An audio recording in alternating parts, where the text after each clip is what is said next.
So, hi everyone, Happy New Year. And this is something I'm trying. It's called You Have Permission. I had placed in my heart, I was placed in my heart before the new year that I was going to do daily videos. Well, that went south come day two. And I had to give myself grace and permission that that was maybe not the right space for me because it just doesn't make sense. If something is right for you, you don't have to tug and pull. You just have to show up and it manifests and it happens if you do the work. So, this is something I'm trying. It's called You Have Permission. I feel as women at a certain age, we are constantly seeking permission. But I am praying for all of us that when we get past 40 plus, that we realize that everything we need, we have the ability with God's grace to have it. So you have permission. So today I have with me one of my besties, the person who I ride or die with, I go to for anything technological, but anything matters of the heart and soul. Pam Perry. She has recently become Dr. Pam Perry. So let me give her kudos for that, Dr. Pam Perry. But she is a legend, a living legend as it relates to public relations, marketing, strategy. PamPerryPR.com is her website. Once again, PamPerryPR.com. You will have the link. But enough about that. You could research, you can Google her because we have permission. So, hey, Pam. How are you?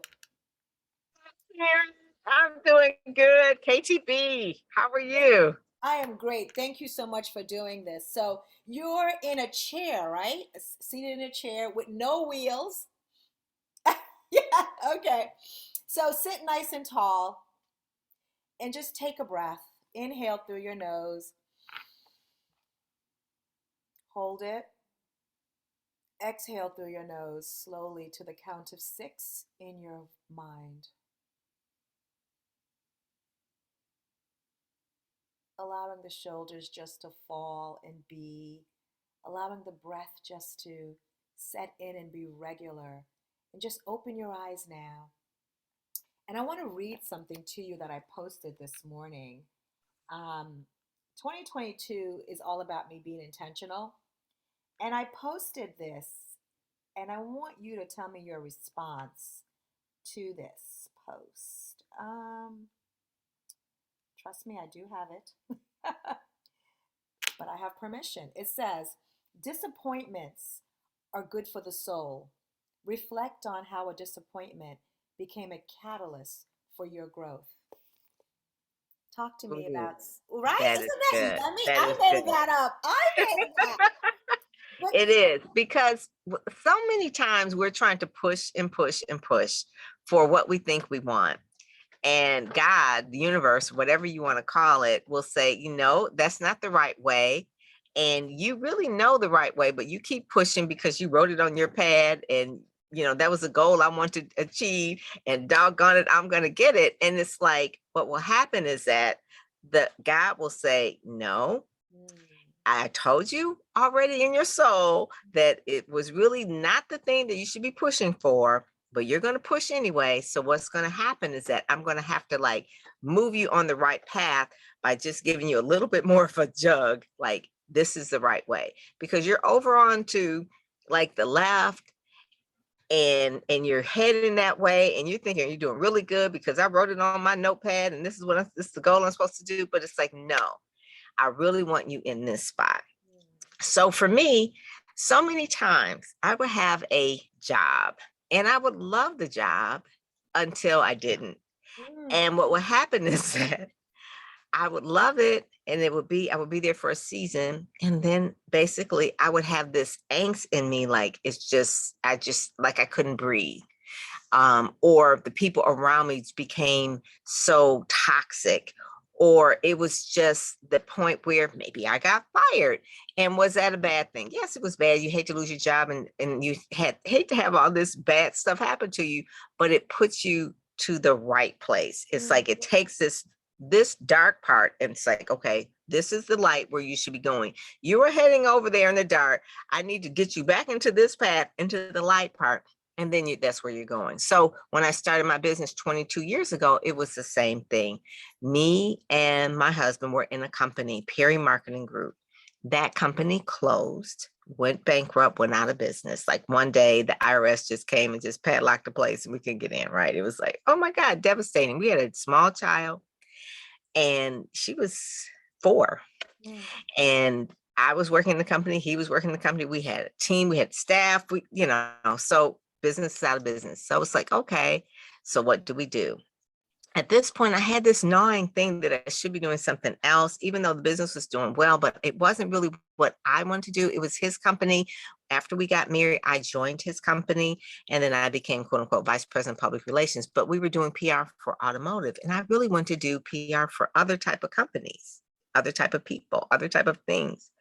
And eventually the business closed and I heard God say to me in a real small voice, he says, you're to start your own company. And I had started companies before and they were like whack, I didn't know what I was doing. But this time I really heard that I should be doing ministry marketing solutions. On the way down, leaving the company, Perry Marketing Group, I literally was like in like shock and almost like in tears. And this man gets on the elevator with me and he says to me, he said, hey, how are you? I said, fine. He says, what's up with you? I said, well, we just closed our company, this and that. We were on the 3rd floor. He says, oh, he said, what are you going to do? And you've heard of us talk about elevator pitches before, Yeah. right?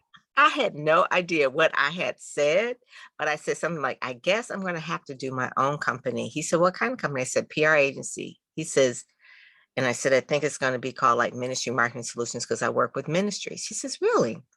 We get down to the first one. He says, I have a gospel play that I am rolling out. It's going to be at the Fisher Theater, which in Detroit is a big place. He says, I need someone to do PR.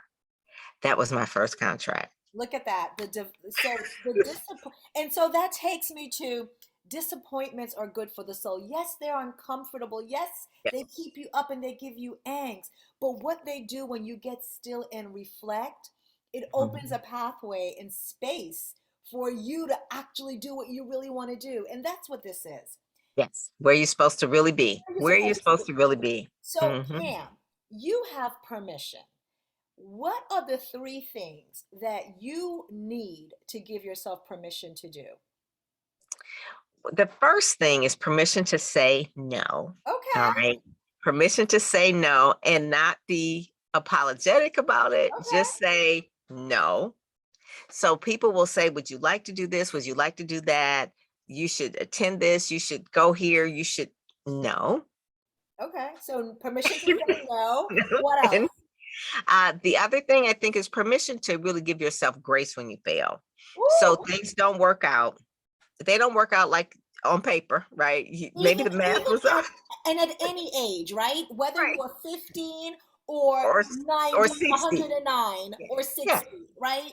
Grace to it say, yes, it didn't work out. it didn't work It didn't out. work out. On to the next. I got On my to the lesson, next. on to the next. What's the third thing? Be really bold about what it is that irritates you, I guess you would say, and really tell people exactly how you feel. Now, as I get older, the filter goes anyway. Yeah, yeah, different. But being even bold. So someone called me yesterday and says, "Hey, what do you think about this?" So they asked me. I didn't offer. I said, "Well, I think it's pretty. Um, you probably need to do this, and this, and be really bold about it." And they said, "Thank you so much. No one ever told me that before." See? I didn't know.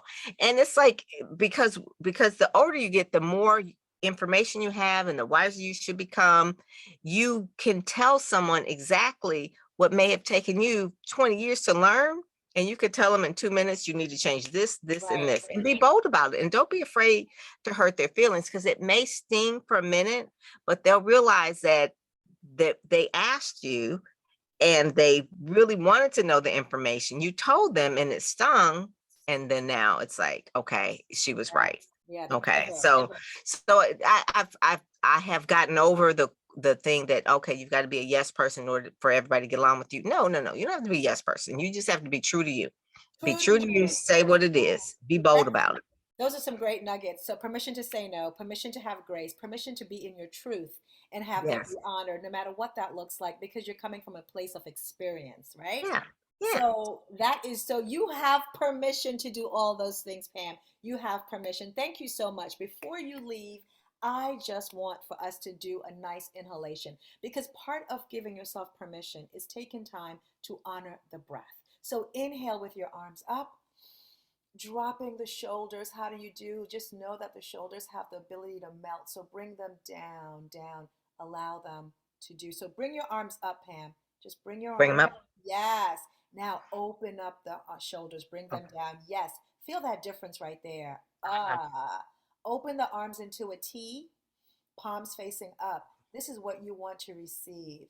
So inhale for what you want to receive. Say it to yourself. And on your exhalation, turn the palms down, facing down to the ground, what you want to let go. And slowly begin to drop your hands down, the arms down to your side,